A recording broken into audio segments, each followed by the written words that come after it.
Thank you, Mr. Chair and members.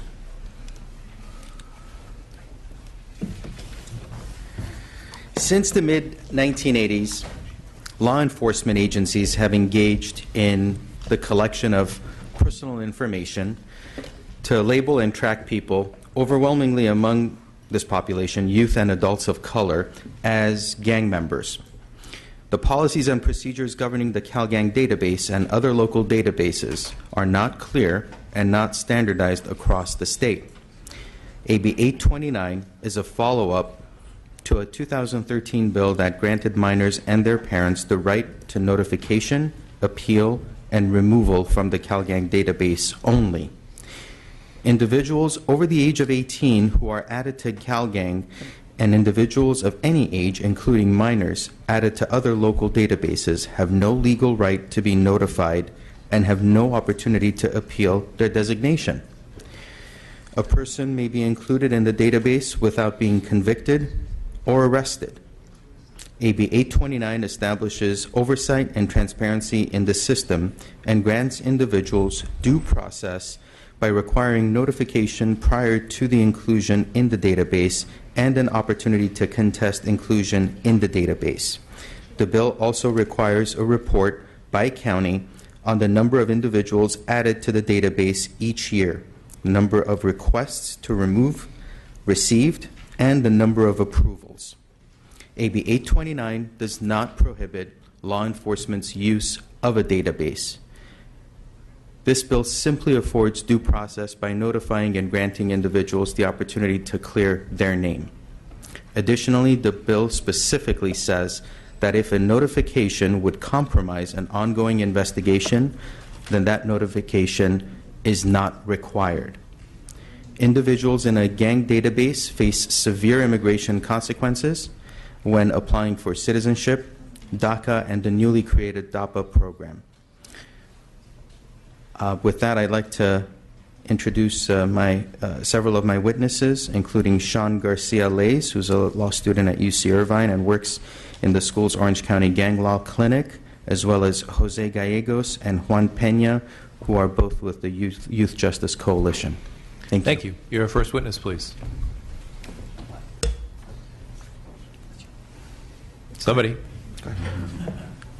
Hello, good morning. My name is Juan Peña, and I'm a recent high school graduate and a youth leader at the Youth Justice Coalition. The Youth Justice Coalition is honored to be a co-sponsor of Assembly Bill 829, authored by Assemblyman Nazarian. I have never been arrested. I don't have any tattoos. I have no nickname or claim no neighborhood. I have never been a member of any gang. I graduated high school and worked to help my aunt support my family. But I still feel as though the police see me as a criminal. I was born in Mexico and came to the United States when I was 7 years old. I grew up in Wilmington in the South Bay of Los Angeles. Coming to Sacramento for this bill in the first time, I had publicly testified about being undocumented because I was always worried about being deported. The first time I was handcuffed, I was 10 years old in the 4th grade. A Dare police officer has shown us drugs and drug-taking materials, such as pipes, cigarette wraps, and small plastic bags in class. The next day I saw a small plastic bag in the street. It looked exactly like the one the police officer showed us in class. I brought it to school thinking I would impress people. Instead, I was accused of bringing drugs to school, handcuffed, and detained for a few hours by the police. I was asked many questions that led to me believing that I might have been added to the gang database then.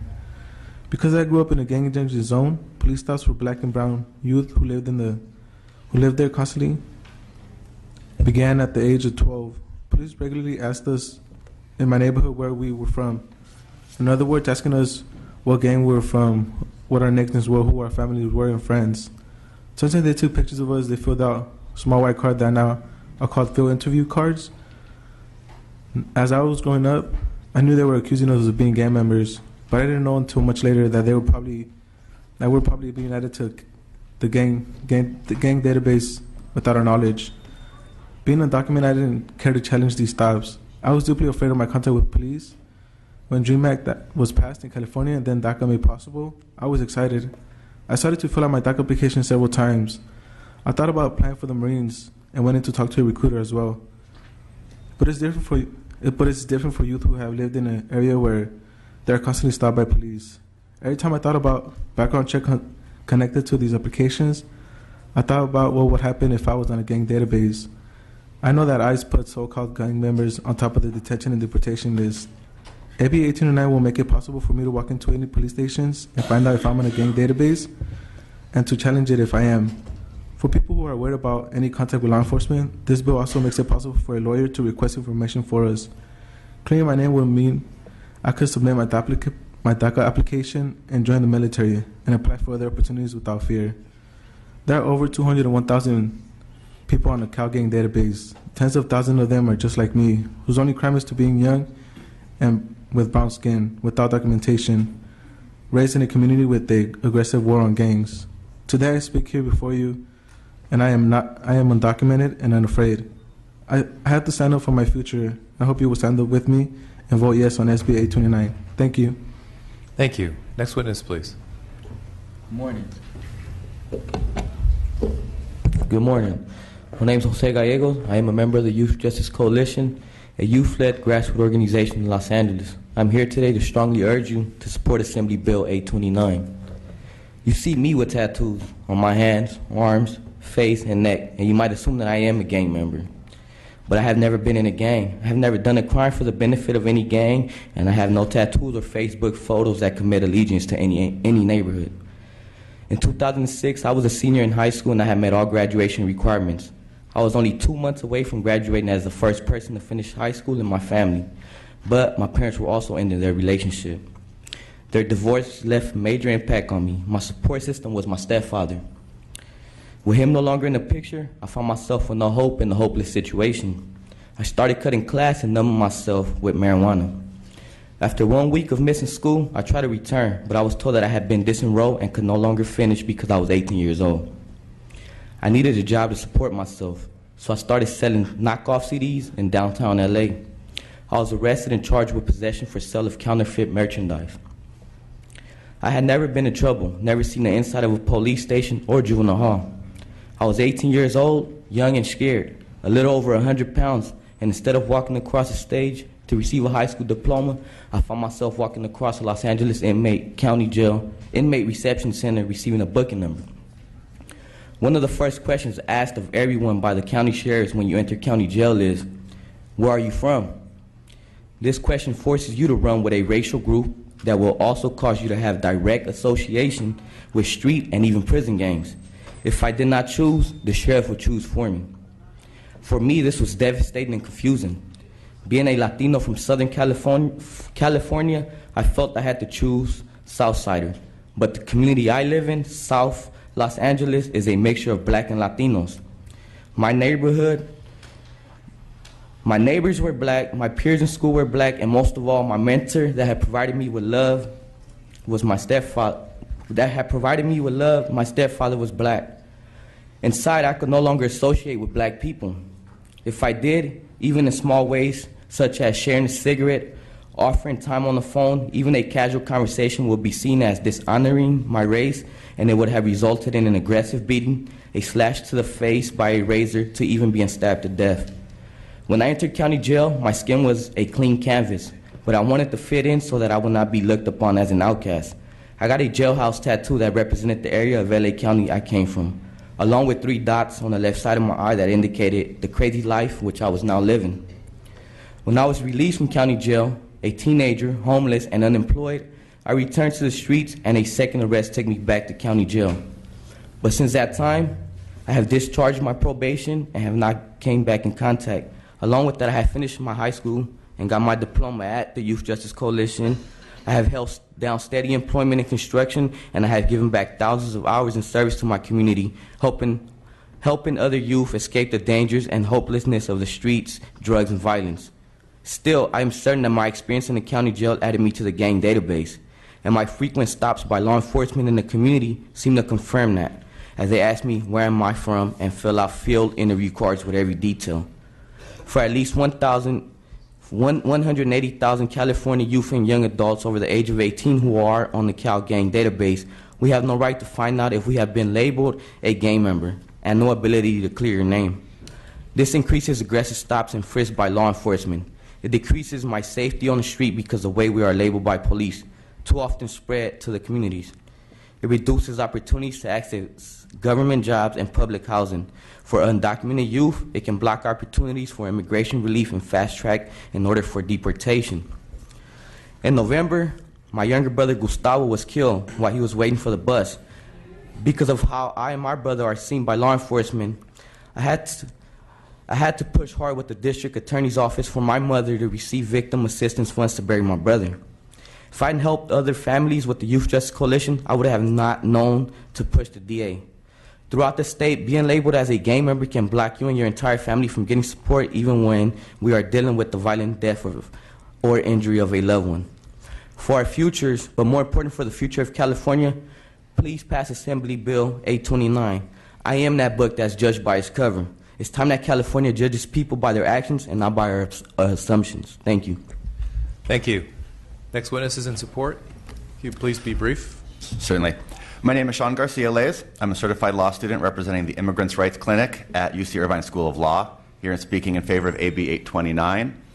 The reason we became involved with this bill was on several occasions we represented individuals in bond hearings and were surprised at the bond hearing when for the first time we found out that our client was alleged to be a gang member. Because bond hearings move pretty quickly, we don't always have time to get FOIA requests, and so often the first time we found there was even a possibility of an allegation of gang membership was in the bond hearing. During those bond hearings, one of the issues is whether or not our clients are dangerous to the community. And to be told, for a judge to hear from the Department of Homeland Security attorney that our client was a gang member without us being prepared to respond led us to look into this whole gang database issue. What we found was that there's a remarkably low threshold for being added to the gang database. There's no due process. That in fact people tend to be added merely by suspicion of gang membership by a police officer in the field. You do not have to be alleged to have committed any crime. You do not have to be the target of any investigation. So considering that, we looked at what due process rights were available to people, and the first issue is notice. Without any notice that you are in the gang database, there's no way to prepare. This is also an issue for people who are considering applying for deferred action. Without knowing whether or not they're going to be alleged to be gang members when they make that application, they don't know whether or not they should even move forward with an application. So the notice requirement is particularly important. The second is a chance for a hearing. As it stands right now, juveniles are given notice, but the only right to a hearing they have is to write one letter contesting their designation and pass, and that is to the department that added them to the database in the first place. There's no appeals process. So the thing about this bill is that it extends those due process protections to juveniles to adults, which is important, but it also fills in the gaps in the current law by allowing a more extensive review process once somebody is notified. I'd also like to point out that at the same time this bill protects the investigative tools that law enforcement needs to protect the public. AB 829 strikes the appropriate balance between the needs of law enforcement and the rights of individuals wrongly accused of gang membership. When considering the impact of this bill on crime investigation, it is helpful to keep in mind that there are approximately 200,000 individuals currently included in the CalGang database, and that individuals are included as a result of mere suspicion of gang membership, not because they are the target of an investigation or have ever been suspected of a crime. For those individuals in a shared gang database who are the targets of an investigation, the bill includes a carve-out that will exempt law enforcement from the requirements of the bill. Sir, I need you to wrap up, please. Okay. In cases where this would compromise an active criminal investigation, because of this exemption, AB 829 will not undermine investigations into serious crimes. Furthermore, AB 829 will not affect the gang databases most commonly used by most law enforcement agencies, which is their in-house record management system. This bill will only affect shared databases like CalGang, the gang database currently networked with Immigration and Customs Enforcement. AB 829 will not undermine law enforcement investigation into serious crimes, but will provide due process rights to individuals wrongly accused of gang membership. For these reasons, we ask for your support of the bill. Thank you. Thank you. Other witnesses in support, please name, affiliation, and support. Eva Dallaire with Legal Services for Prisoners with Children in support. Dennis Garcia on behalf of the California Attorneys for Criminal Justice in support. Gina De Silva with the California Immigrant Policy Center in support. Rosa Akil with Pico, California in support. Edilberto Flores from the Youth Justice Coalition and supporting AB 29. Rita Medina from Coalition for Humane Immigrant Rights of Los Angeles, CHIRLA, strong and proud co-sponsor. Janet Herrera Bucio, California Dream Network representative and CHIRLA member, strongly support this bill. Jonathan Malagon with Policy Link and the Alliance for Boys and Men of Color in strong support of this bill. Thank you. Anyone else in support?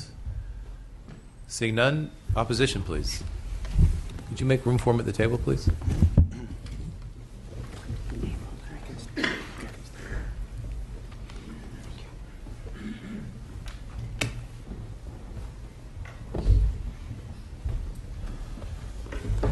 morning.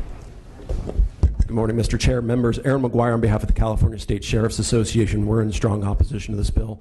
We had worked closely with then Senator Wright on SB 458, which dealt with a very similar issue. And the issue at that time was whether or not there should be some sort of parental notification to parents to intervene when a child is suspected of doing gang activities. We were able to go neutral on that measure. This measure, however, we have to be opposed to. What we're talking about is adult active members in criminal street gangs. We're talking about giving them notification that they're under investigation. We're talking about undermining criminal investigations and providing very costly hearings. This is a law enforcement database. It's only accessed by law enforcement. For example, in the County of Los Angeles, there's 8,000 deputy sheriffs. Only 300 have access to this information. Only 75 are allowed to input that information into the database. We are very concerned that this will undermine public safety, and for those reasons, we're opposed. Good morning, Mr. Chair and members. Barbara Ferguson, representing San Bernardino County Sheriff John McMahon, also in opposition to this bill. As stated, it will be a financial burden to us to address all of the appeals that would come about. In San Bernardino County, we have approximately 13,500 adult people that are added into the gang database system. Just because they're in the database system doesn't mean that they're going to be prosecuted for anything. It's just a very important investigative tool for us to use. And if we're forced to disclose very sensitive information regarding the individual that appeals, it would seriously hamper our investigations into other areas. For this reason, we're opposed to this bill. Thank you. Thank you. Other witnesses in opposition? Don't go. Mr. McGuire? Hang on a second. All right, seeing none, I'll bring it back to the committee. So, Mr. McGuire, based on your comments, the bill as I read it is not requiring you to disclose ongoing investigations, but it does seem very easy to put somebody on the list and very difficult to get them off the list. And I guess if it were really only used internally, but it seems like once somebody's on that list, there are other implications with other agencies who can ask one of the sheriffs if somebody's on the gang list. They then get characterized as a gang member for other purposes.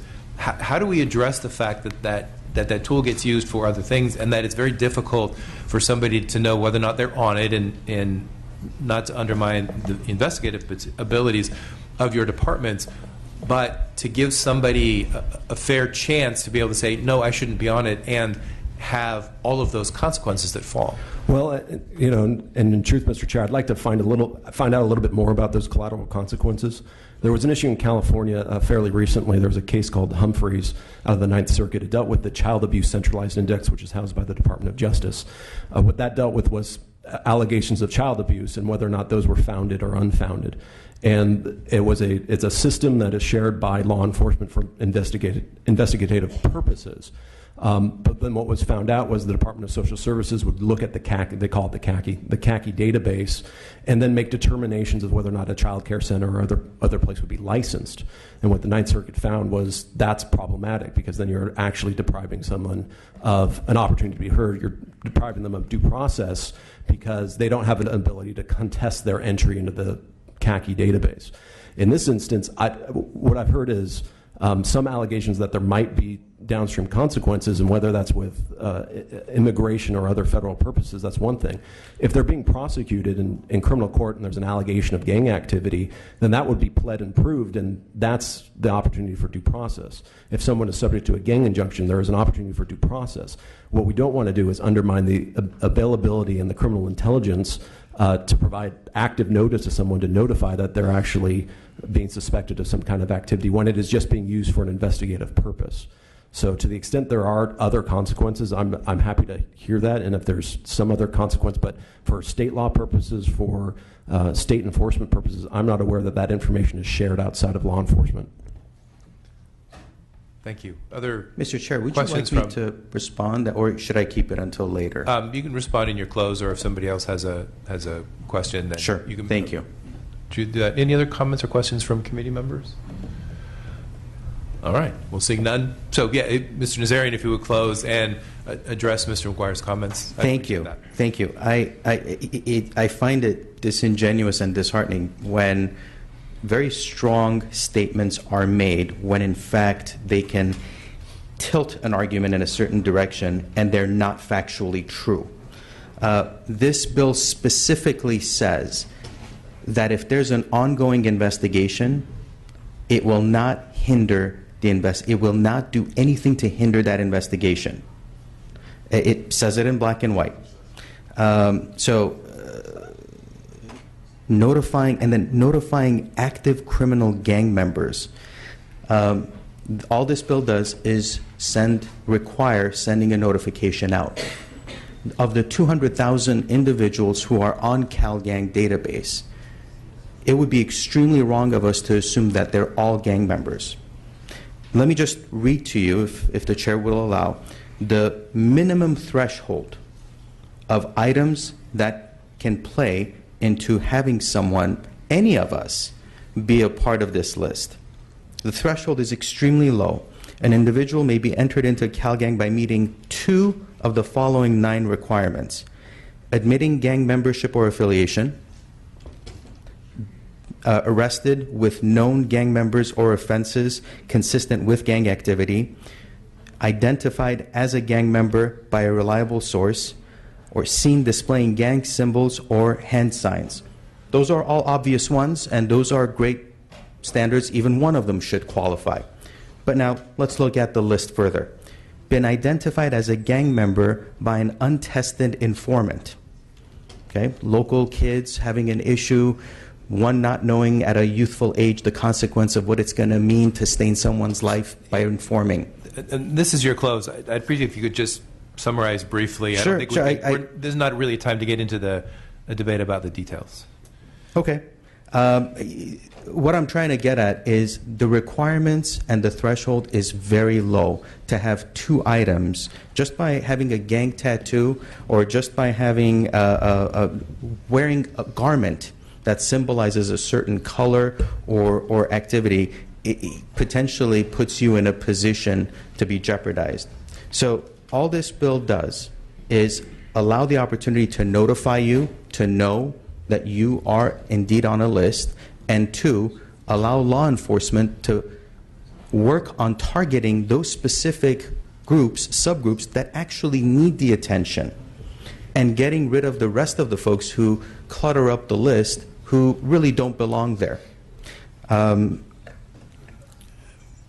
So I'm hoping, and by the way, when it comes to the financial burden, I'm also hoping that this bill addresses some of the financial issues, because by narrowing down the list, focusing more on the people who are of issue and concern, I think will better help law enforcement in where they focus.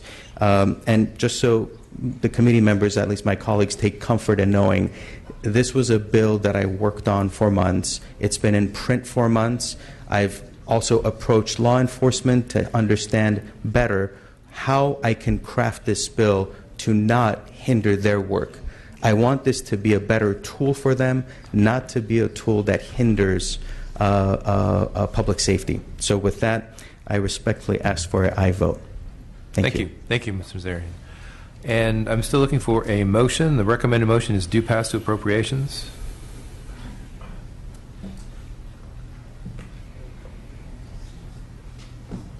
Was that a motion? I'm looking for a second. As we don't have the full committee, we'll put that on. Okay, so we do have a motion and a second. Thank you. If you please call the roll. Stone? Aye. Stone, aye. Wagner? Wagner, no. Alejo? Chow? Chu? Gallagher? Garcia? Holden? Mainshine? O'Donnell? No. O'Donnell, no. All right, the vote is 1-2. We don't have a full committee, so we'll put your bill on call. Thank you. That brings us to Mr. Gomez, item 15, AB 1391.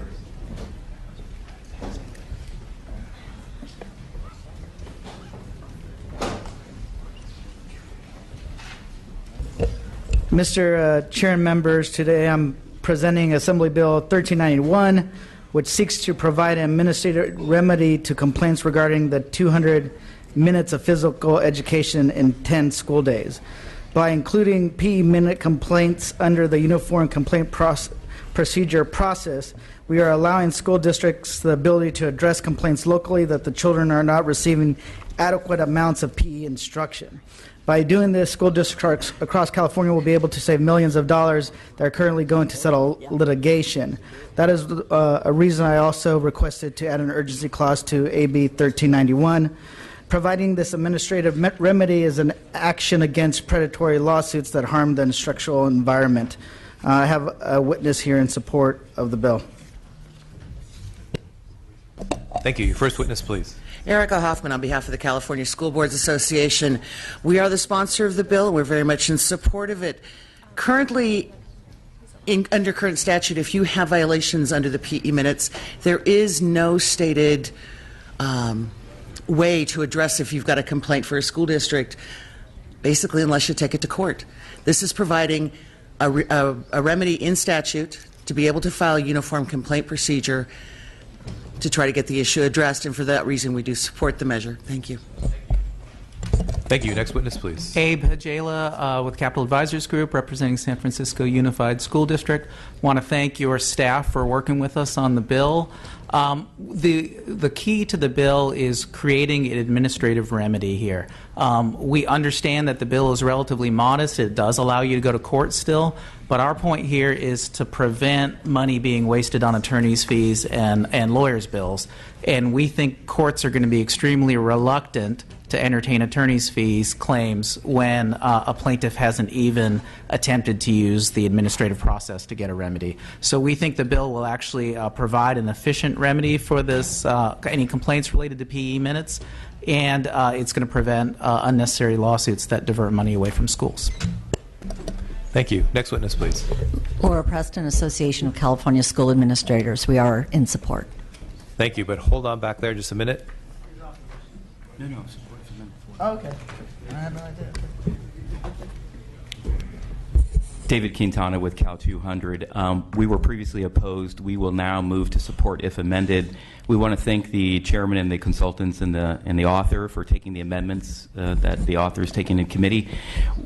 On section 2, subsection 3, where the remedy is provided, the only thing that we would like to continue to work with the author on is that there's no time frame or deadline for the remedy.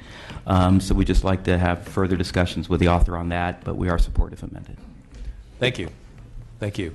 So just for the rest, name, affiliation, and support. Leilani Aguinaldo Yee on behalf of Los Angeles Unified School District in support. Thank you. Jeff Vaca, representing the California Association of School Business Officials in support. Jerry Shelton on behalf of Paramount Unified School District, San Diego County Office of Education, and SANDABS, which represents elected board officials and superintendents in San Bernardino County, in support. Thank you. Michelle McKay Underwood on behalf of the Oakland, Torrance, and Fresno Unified School Districts in support. Kevin Tromer on behalf of the Compton Unified School District in support. Leticia Garcia with Riverside County Schools in support. Thank you. Anyone else in support? Any opposition? Seeing none, questions, comments from the committee? I'm also looking for a motion. There is a Motion and a second. Thank you. All right, Mr. Gomez, you may close. Thank you. Call the roll, please. Stone? And the motion is do pass as amended to appropriations. Aye. And adding the amendment is adding the urgency clause. So my vote is aye. Stone, aye. Wagner? Aye. Wagner, aye. Alejo? Alejo, aye. Chow? Chu? Gallagher? Garcia? Garcia, aye. Holden? Mainshine? Mainshine, aye. O'Donnell? O'Donnell, aye. Your bill is out. Thank you so much. Thank you. Mr. Calderon. This takes us to item 5, AB 691.